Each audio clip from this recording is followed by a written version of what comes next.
बिस्मिल्लाहिर्रहमानिर्रहीम।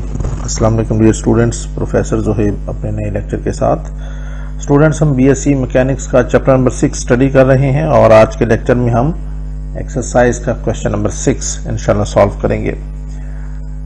अगर अभी तक आपने हमारा चैनल सब्सक्राइब नहीं किया हुआ तो चैनल सब्सक्राइब कर लें, बेल आइकॉन पर क्लिक भी कर दें ताकि आने वाले हर लेक्चर का नोटिफिकेशन आपको मिलता रहे। स्टूडेंट्स, हमेशा की तरह रिक्वेस्ट होगी कि अपने दोस्तों के साथ, क्लास फेलोज के साथ हमारा चैनल जरूर शेयर कर दिया करें ताकि ना सिर्फ ये कि बाकी स्टूडेंट्स को भी इससे फायदा हो बल्कि हमारा चैनल भी ग्रो कर सके। स्टार्ट करते हैं आज का लेक्चर। 6 इक्वल यूनिफॉर्म रॉड्स, यानी इक्वल का मतलब length wise, uniform wait wise, यानी सब के सब लेंथ में भी बराबर हैं 6 रॉड्स और वेट भी उन सबका बराबर है। They are freely jointed at their extremities. Extremities कहते हैं उनके एंड्स, तो उनके जो एंड्स हैं एक दूसरे से जोड़े जाए गए हैं टू फॉर्म ए टेट्राहेड्रॉन, तो एक टेट्राहेड्रन बन जाती है। अब टेट्राहेड्रन क्या चीज है ये मैं आपको दिखा देता हूं। ये देखें, ये टेट्राहेड्रन होती है। इसके एक, बल्कि मैं पहले ये वहां से स्टार्ट करता हूं। ये देखें, 1 2 ये 3 ये 4 ये 5 और ये 6, तो ये 6 रॉड्स पर मुश्तमिल होती है। फिर देख लीजिए 1 2 3 4 5 6, और इसकी 1 2 3 ये साइड्स हो गई, सरफेस हो गई 1 2 3, और एक वो जिसके ऊपर ये लाई कर रहा है नीचे की तरफ, टेबल एक किस्म का ये ऐसे प्लेस हुआ है। ठीक है जी, 6 रॉड्स हो गए, 6 साइड्स, 4 इसकी सरफेसेस हो गई, और इसके वर्टिसेस कितने हो गए 1 2 3 4 इसके वर्टिसेस हो गए। तो एक ऐसी रेगुलर ज्योमेट्रिक शेप जिसकी 4 साइड्स और 4 वर्टिसेस हो और जिसके 6 जो है वो ये रॉड्स टाइप साइड्स हो, तो उनको हम कहते हैं ये एक टेट्राहेड्रॉन है। ये दूसरी पिक्चर ये वाली आप देख लें, ये देख लें, इसमें ये 1 ये 2 और ये 3।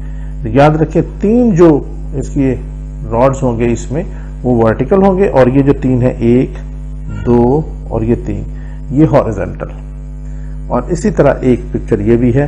तो इस तरह ये इसकी एक साइड जो है वो सरफेस, बिल्कुल सरफेस जो है वो नीचे एक टेबल के ऊपर पड़ी हुई है, और ये 3 जो रॉड्स हैं ये ऊपर वर्टिकली इंक्लाइंड हैं। तो बस ये इसका मुख्तसर सा तारों तक टेट्राहेड्रॉन इस तरह की होती है। अब हम इसको यहाँ पे अपने क्वेश्चन में भी ड्रॉ करते हैं। If this tetrahedron is placed with one face on a smooth horizontal table, इसकी एक जो फेस है, जैसे मैंने बताया कि इसके 4 फेसेस होते हैं, 1 2, बल्कि यहां से बताना मुश्किल होगा, यहां से देख लें 1 ये 2 और ये 3, और चौथा जो नीचे की तरफ है जो यहां से नजर नहीं आ रहा। तो चौथा हमारे केस में क्या है, वो एक स्मूथ हॉरिजॉन्टल टेबल के ऊपर उसका एक फेस जो है वो पड़ा हुआ है। Prove that the thrust along a horizontal rod is W × 2 × 6 under root, where W is the weight of each rod. ठीक हो गया जी। तो अब हम इसकी फिगर ड्रॉ करते हैं। पहले फिगर में आपको समझाने के लिए कि कैसे इसको ड्रॉ करना है आपने, फिर इसके बाद मैं इसको नीट एंड क्लीन करके भी आपके सामने शो कर दूंगा। तो आइए स्टार्ट करते हैं। फर्ज करें कि ये हमारे पास पहला रॉड है, ये दूसरा वर्टिकल रॉड हो गया, और ये तीसरा वर्टिकल रॉड हो गया। ठीक है जी। और ये 3 हॉरिजॉन्टल रॉड्स हो गए, इनको आपस में भी मिला दें। तो ये 3 वर्टिकल रॉड्स, और 3 वर्टिकल रॉड्स कौन कौन से हैं इनके नाम रख लेते हैं। ये OA, दूसरा OB और तीसरा OC। और हॉरिजॉन्टल रॉड्स क्या हो जाएंगे, AB BC और CA। ठीक हो गया जी। तो ये हमारे पास जो ABC इसकी सरफेस है वो एक हॉरिजॉन्टल टेबल के ऊपर पड़ी हुई है। अब हम क्या करते हैं, हम यहां से याद रखें कि इन सब का वेट और लेंथ बराबर है। तो मैं वेट की बात करते हैं, इसका वेट वर्टिकली एक्टिंग डाउनवर्ड, इसका वेट वर्टिकली एक्टिंग डाउनवर्ड, इसका वेट भी वर्टिकली एक्टिंग डाउनवर्ड। अब ये भी 3 वेट है, इसका भी वेट W है, इसका वेट भी W है, इसका वेट भी W है। बट याद रखिए जो 3 हॉरिजॉन्टल रॉड्स हैं ये एक स्मूथ हॉरिजॉन्टल टेबल के ऊपर पड़े हुए हैं, तो ज़ाहिर है जब ये अपना 3W का वेट टेबल पे लगाएंगे तो टेबल भी रिएक्शन फोर्स लगाएगा, लिहाजा इन 3 जो हॉरिजॉन्टल रॉड्स के वेट हैं इनका इफेक्ट मिनिमाइज हो जाएगा, न्यूट्रलाइज हो जाएगा। तो ये रॉड्स जो का वेट है ये खत्म हो जाएंगे, पूरे सिस्टम का वेट ये 1, 2 और ये 3 रॉड्स का वेट बाकी रह जाएगा। आई होप कि ये पॉइंट आपको क्लियर हो गया होगा। तो अब अगर ये पॉइंट क्लियर हो गया है तो मैं इन रॉड्स को, ये वेट्स को अब यहाँ से इरेज कर देता हूँ, क्योंकि इनकी अब हमें शो करने की जरूरत नहीं है। तो हमारे पास फिर क्या हो जाएगा, एक वर्टिकल रॉड जितने भी हैं उनका वेट बाकी रह जाएगा। अब हम क्या करते हैं, इससे पहले कि मैं आगे चलूं मैं एक काम कर लेता हूं, आपको जस्ट ये भी बताना है कि फिगर कैसे ड्रॉ करनी है। जब आपने ये बना लिया तो इसके बाद आप एक मीडियन की लाइन यहां पे लगाएं और फिर यहां से हमने एक वर्टिकल लाइन ड्रॉ करनी है, सीधी लाइन। ठीक है जी, ये क्यों करनी है ये भी पता चल जाएगा आपको। ये हमने बिल्कुल सीधी लाइन ड्रॉ की और फिर जहां पे ये चल रही है यहां से हम इसमें से पास करेंगे ये दूसरा मीडियन ऐसे करके।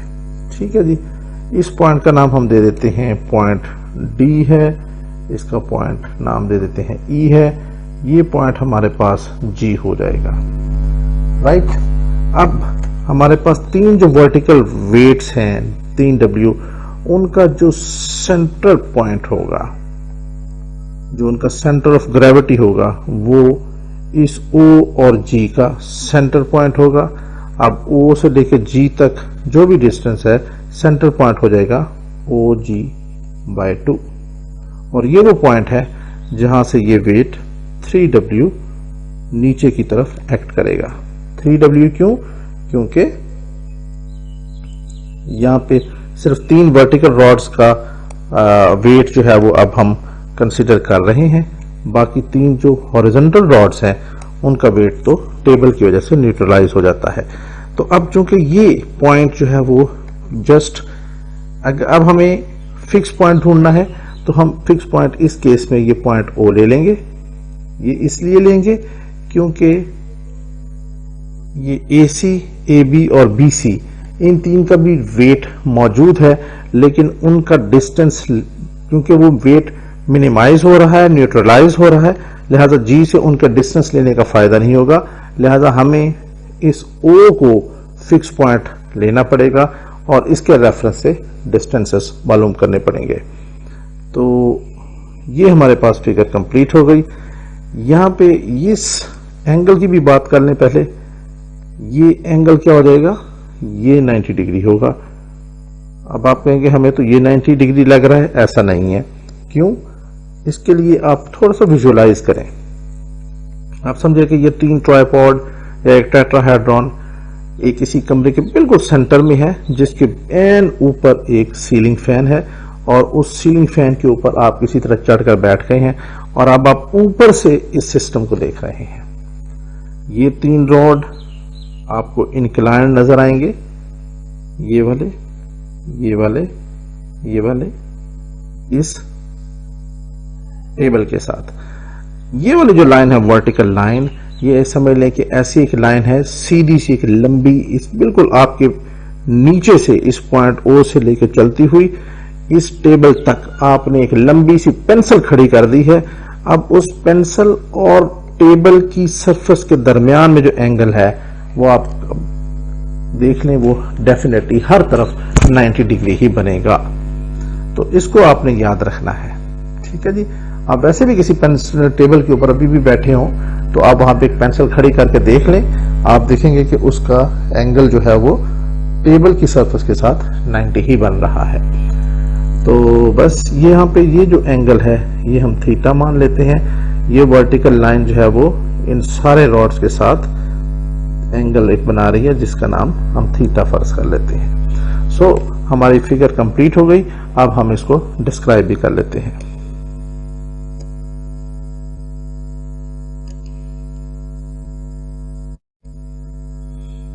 ये क्या हो रहा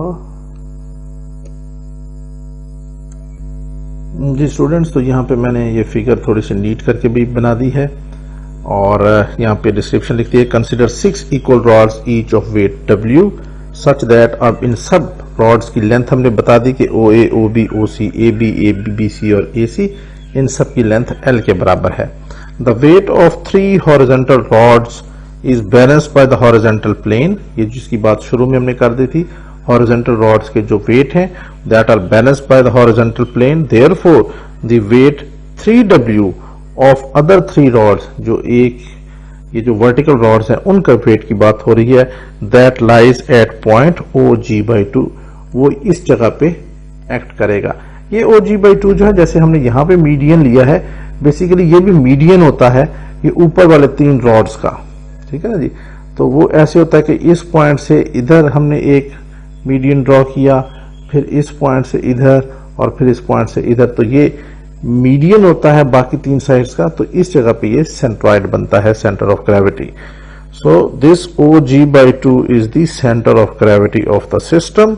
late O be the fixed point while G is just the point of intersection of medians CD and EF। Yes case में हम इसको फिक्स पॉइंट ले रहे हैं, रीजन मैं आपको बता चुका। तो इसके बाद हम कहते हैं कि let the vertical line OG makes angle theta with each vertical rod. ये जो है वो एंगल थीटा बना रहा है। और अब हम कहते हैं कि now we consider the virtual displacement in the system such that there is thrust in the horizontal rods. तो अब आप ये देखें, यहाँ पे ये थ्रस्ट है, तो थ्रस्ट के केस में हम फोर्स जो है वो इनवर्ड लगाते हैं। यहां से इनवर्ड फोर्स लगाई, यहां से हमने इनवर्ड फोर्स लगाई और यहां से भी हमने इनवर्ड फोर्स लगाई। तो जब हमने ये फोर्स इस तरह अंदर की तरफ लगाई तो क्या होगा, ये रॉड्स जो है वो इस तरफ चली जाएंगी, ये इस तरफ आ जाएगी, ये इस तरफ आ जाएगी। जरा विजुअलाइज करें आप कि आपके सामने 3 जो है वो इस तरह रॉड्स अगर लगे हुए हैं तो ऑफ कोर्स ये पॉइंट O जो है वो ऊपर की तरफ शिफ्ट कर जाएगा।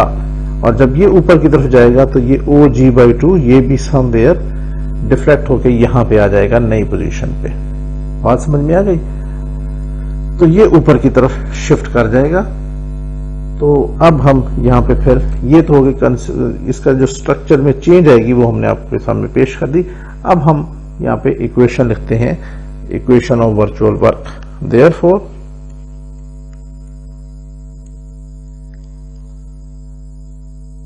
इक्वेशन ऑफ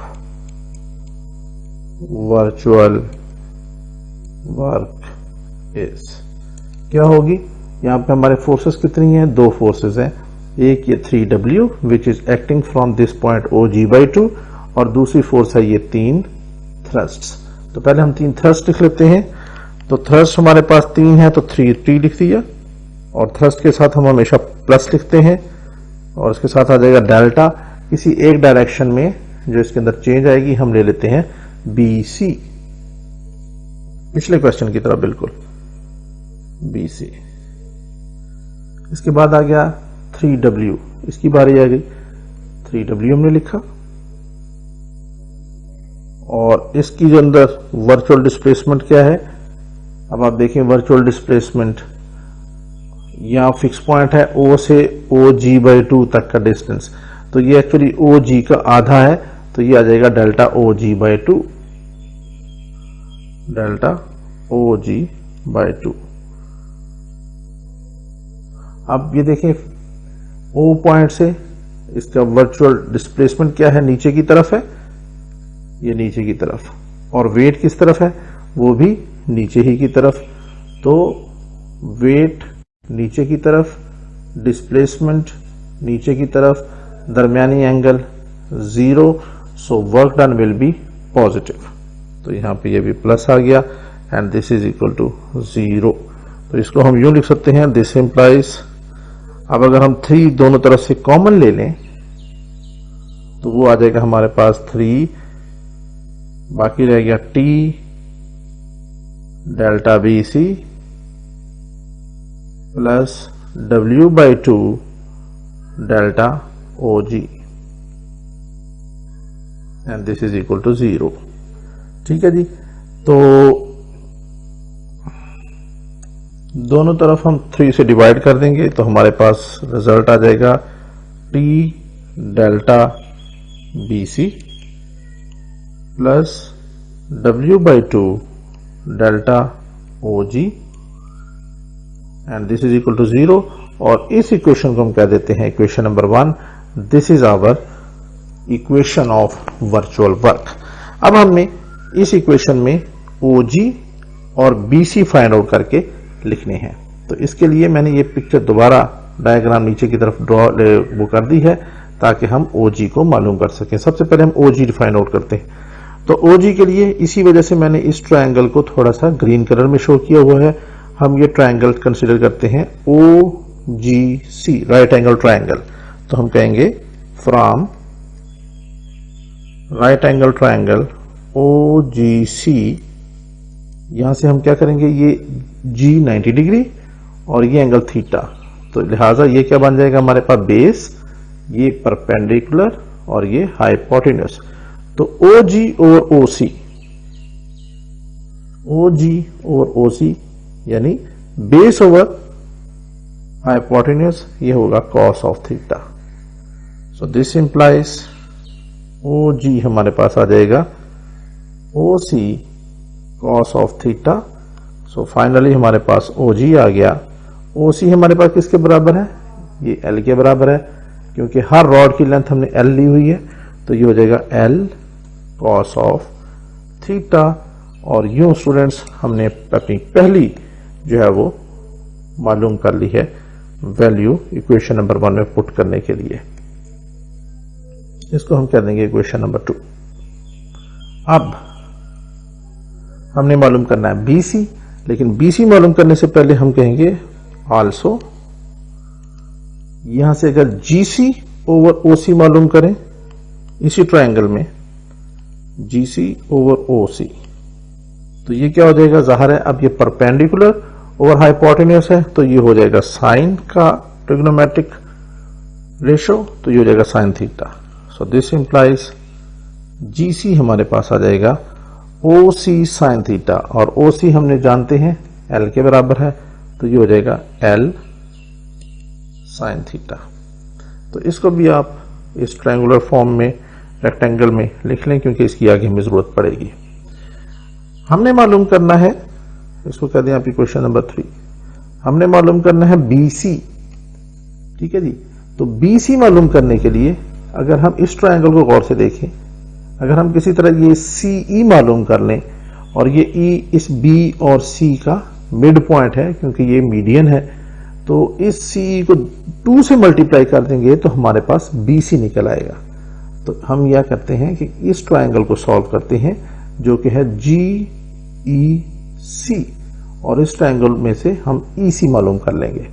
तो मैं इसको थोड़ा सा ये करता हूं कि एक अलग से इसको ड्रॉ कर लेता हूं।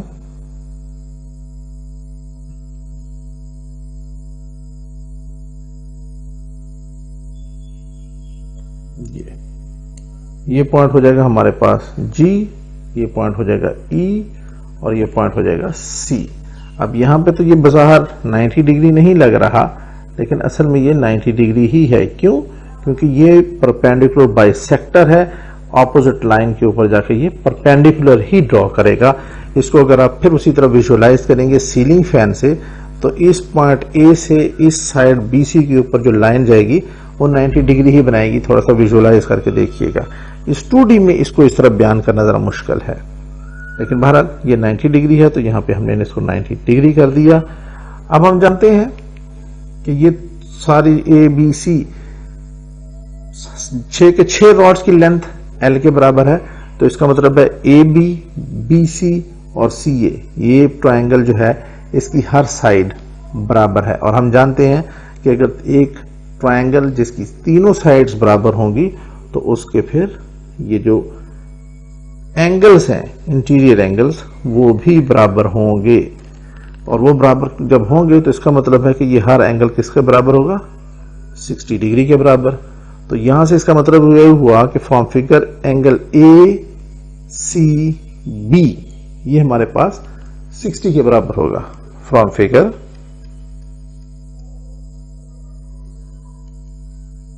Angle A C B is equal to 60 degree, और दिस इंप्लाइज एंगल, अब ये जी सी ई, यहीं पे देख लें, जी सी और ये नीचे ई, तो ये क्या हो जाएगा, ज़ाहिर है ये इसका आधा है क्योंकि ये परपेंडिकुलर बाइसेक्टर है, इस एंगल को बाइसेक्ट कर रहा है। तो ये हो जाएगा फिर हमारे पास 30 डिग्री, और यहां पर भी आ जाएगा 30 डिग्री, और इधर भी हम लिख लेंगे this is angle 30 degree. So from right angle triangle, अब इससे जीईसी ये हमें फिर क्या देगी, ये हमारे पास 90 डिग्री, ये थीटा, तो ये हमारे पास बन जाएगा बेस, और ये हमारे पास हाइपोटेन्यूस है, तो ये हो जाएगा CE over G C is equal to cos of, और एंगल है यहां पे 30, तो ये हो जाएगा 30 degree. So this implies CE हमारे पास आ जाएगा G C cos of 30 degree, this implies CE हमारे पास आ जाएगा। अब जी सी हमने क्या निकालना है, एल साइन थीटा, तो यहां पे जी सी की जगह आ जाएगा L sine theta from number 3, cos 30 degree हमारे पास हमें जानते हैं 3√/2 के बराबर। सो देयरफॉर हमारे पास सीई की वैल्यू आ गई। अब अगर सीई हमारे पास इसके बराबर है तो बीसी जो है वो इस सीई का डबल होगा, since BC is equal to 2CE, ठीक है जी, यानी सीई का डबल करेंगे, इस सीई को डबल करेंगे तो ये बीसी बन जाएगा। तो लिहाजा फिर हम लिख सकते हैं बीसी इज इक्वल टू 2, और सीई की वैल्यू यहां पे लिख लें L sine of theta into 3√/2। अब यहां से 2 से 2 कैंसल, तो हमारे पास BC आ गया 3√L साइन ऑफ थीटा, और ये स्टूडेंट्स हमारी दूसरी वैल्यू थी जो हमने फाइंड आउट करनी थी। इसको हम क्या देते हैं, इक्वेशन नंबर 4। अब ये इक्वेशन नंबर 4 और 2 इसकी वैल्यू उठा के इक्वेशन नंबर 1 में पुट कर देते हैं। Put values in equation number 1, तो क्या आ जाएगा हमारे पास, इक्वेशन नंबर 1 क्या है, टी डेल्टा बी सी, तो पहले हमने लिखा टी फिर डेल्टा और फिर बी सी, ये लिख दिया 3√L sign of theta plus, इसके बाद दूसरी क्या चीज है, W/2 डेल्टा ओ जी, तो ये हो जाएगा W/2 डेल्टा, और ओ जी किसके बराबर है, ये इक्वेशन नंबर 2 में लिए हुए L cos थीटा।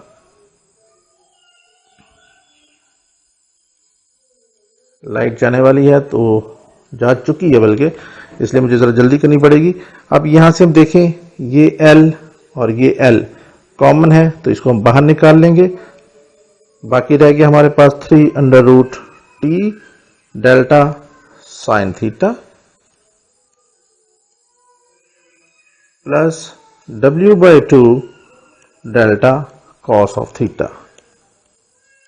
अब डेल्टा जो है रेट ऑफ चेंज होता है, यानी डिफरेंशिएशन, दोनों तरफ L से डिवाइड करेंगे तो L खत्म हो गया, बाकी रह जाएगा हमारे पास 3√T साइन थीटा का डेरिवेटिव कॉस थीटा और थीटा का derivative delta theta plus W/2 cos theta का डेरिवेटिव माइनस साइन थीटा और थीटा का derivative delta theta is equal to 0। Delta theta common आ गया, बाकी क्या रह गया 3√T t cos of theta minus w by 2 sin of theta and this is equal to 0। अब डेल्टा थीटा तो 0 हो नहीं सकता, बहुत सारे सवाल में मैं वजाहत से बता चुका हूं। So therefore 3 under root t cos of theta minus w by 2 sin of theta is equal to 0।